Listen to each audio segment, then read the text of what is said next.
pasado, sobre el microestudio de Primera de Corintios, hablábamos de todo lo que explica Pablo acerca de los dones espirituales, específicamente de la comparación que hace entre el don de profecía y el don de lenguas, y la importancia de que los dones espirituales sean utilizados para la edificación de la iglesia.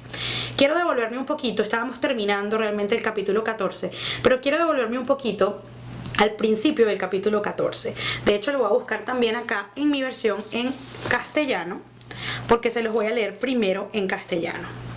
Primera de Corintios 14, versículo 3. Pero el que profetiza habla a los hombres para edificación, exhortación y consolación. En esta versión en inglés usa algunas palabras distintas, bueno, yo las voy a traducir.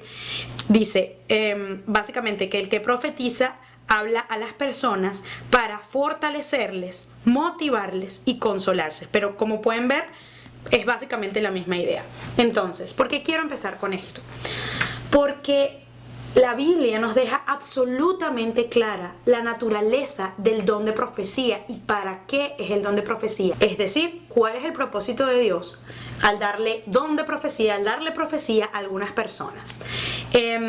Ustedes saben, y no me voy a extender en eso, pero hay una diferencia entre cómo nos relacionábamos con Dios antes de Jesucristo y después de Jesucristo. ¿Por qué?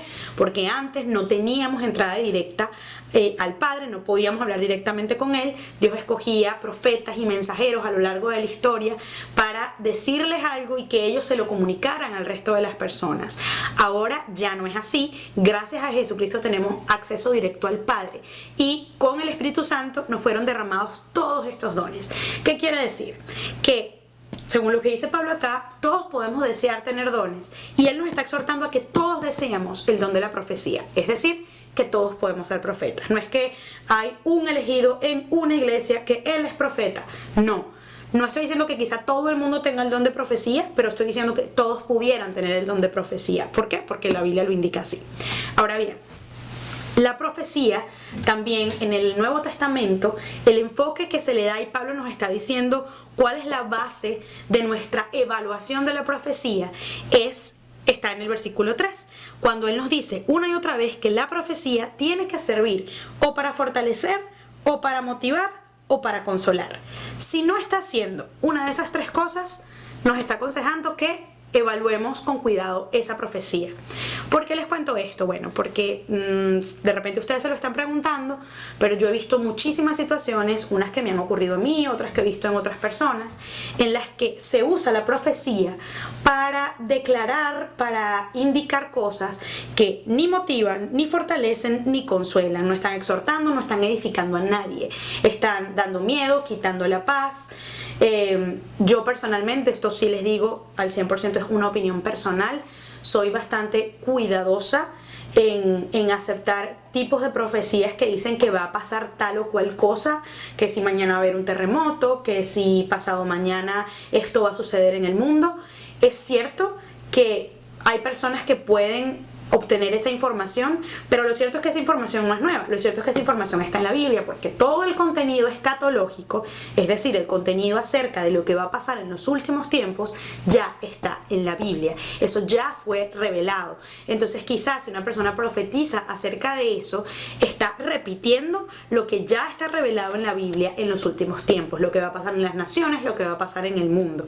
¿Qué quiero decir con esto? ¿Que no le creamos a la gente que profetiza? No estoy diciendo eso. Pero sí, me parece muy importante que tratemos siempre de circunscribir la verdad de la profecía dentro de estos tres parámetros que establece Pablo en Primera de Corintios. Porque muchas situaciones dan como para que nos profeticen algo y a veces terminamos tomando decisiones con base a la profecía que alguien nos dijo y resulta que no era algo que no estaba ni fortaleciendo, ni motivando, ni consolando.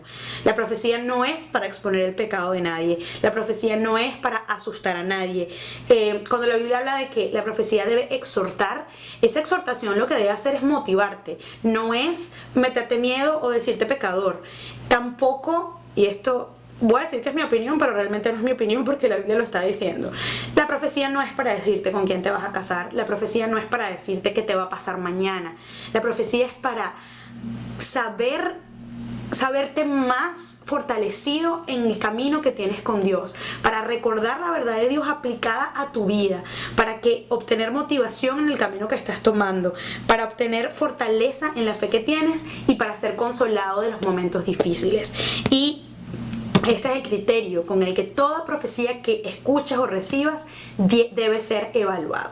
Toda la explicación que acabamos de estudiar se ve reafirmada más adelante en el capítulo 14, cuando Pablo, a partir del versículo 26, les está diciendo: entonces, hermanos y hermanas, ¿qué van a hacer? Bueno, cuando se reúnan, cada uno tiene un himno, cada uno tiene una enseñanza, cada uno tiene una revelación, otra lengua o una interpretación. Todo debe hacerse, adivinen para qué, para edificar a la iglesia. Si alguien habla en otra lengua, me encanta esta parte porque él pone orden en ese lugar. Dice, o sea, aquí nadie va a hacer lo que le da la gana cuando le dé la gana. Tiene que haber orden, porque más adelante dice, porque Dios es un Dios de orden. Entonces les dice, si alguien habla en otra lengua, tiene que haber solo dos. O tres a lo sumo, o sea, como mucho 3 personas, tomando una cada turno. Y, por favor, adivinen qué dice, que haya alguien para interpretar. Si no hay intérprete, escuchen bien esto, si no hay intérprete, esa persona debe mantenerse en silencio ante la iglesia y hablar para sí mismo y para Dios.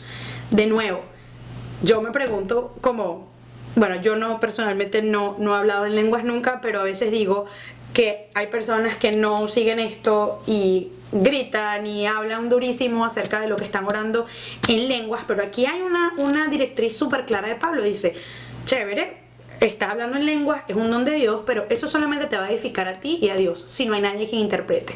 Entonces, ¿qué vas a hacer? Te vas a hacer un lado, no le vas a hablar a la iglesia públicamente y te vas a quedar con esa oración entre tú y Dios. Ahora, llegamos a mi parte favorita, que es la que reafirma el tema de para qué es la profecía. Y siento que no hacemos mucho esto como iglesia. Bueno, habrá iglesias que sí lo harán, pero pues yo no lo veo tan comúnmente.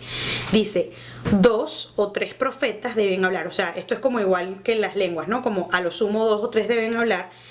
Y los otros deben evaluar. Entonces, claro, uno se pregunta, bueno, pero ¿cómo que evaluar?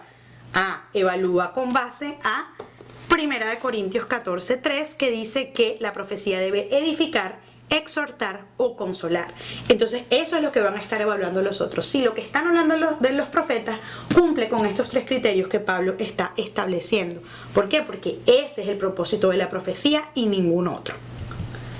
Y aquí Pablo continúa organizando cómo debe funcionar la reunión en la iglesia cuando hay una manifestación de estos dones, y dice, pero si algo ha sido revelado a alguna otra persona que está sentada allí, el primer profeta debe quedarse callado. Es como respetar que no es una sola persona la que tiene la manifestación del Espíritu, sino que podemos ser varias. Entonces debe haber un orden. Porque pueden profetizar uno por uno para que todos puedan aprender y todos puedan ser motivados. Fíjense que la profecía es para eso, para motivarse, para que nadie se pierda de ese regalo que el Señor nos está dando. Y fíjense esto, súper importante. Y el espíritu de los profetas están sujetos a los profetas, dado que Dios no es un Dios de desorden, sino un Dios de paz. ¿Por qué está diciendo esto? Porque en la naturaleza humana está como esta importancia que le damos a lo que sentimos o a lo que estamos experimentando. Y probablemente en la iglesia de Corinto, porque yo lo veo en la iglesia moderna de hoy, decimos, no, bueno, pero hay libertad, donde hay Dios hay libertad y aquí podemos hacer lo que queramos y voy a profetizar por 3 horas y dice, no, Pablo está diciendo, ya va.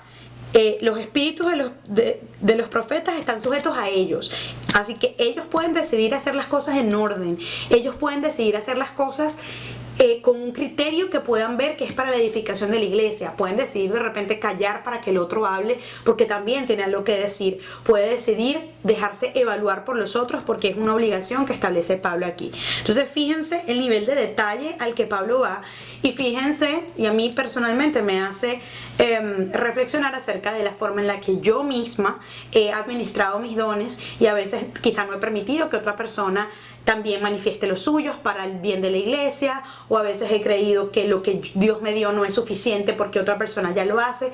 Y aquí Pablo está recordándonos que todo es un solo espíritu, todo debe hacerse con orden y todo es para la edificación de la iglesia.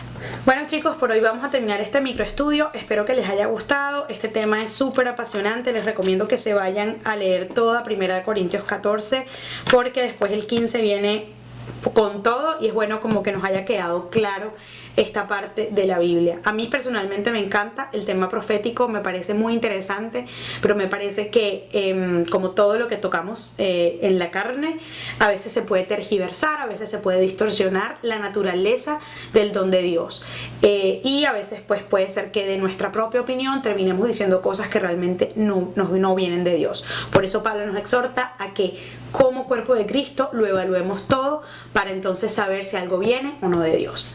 Espero que les haya gustado este video y nos vemos en el próximo microestudio.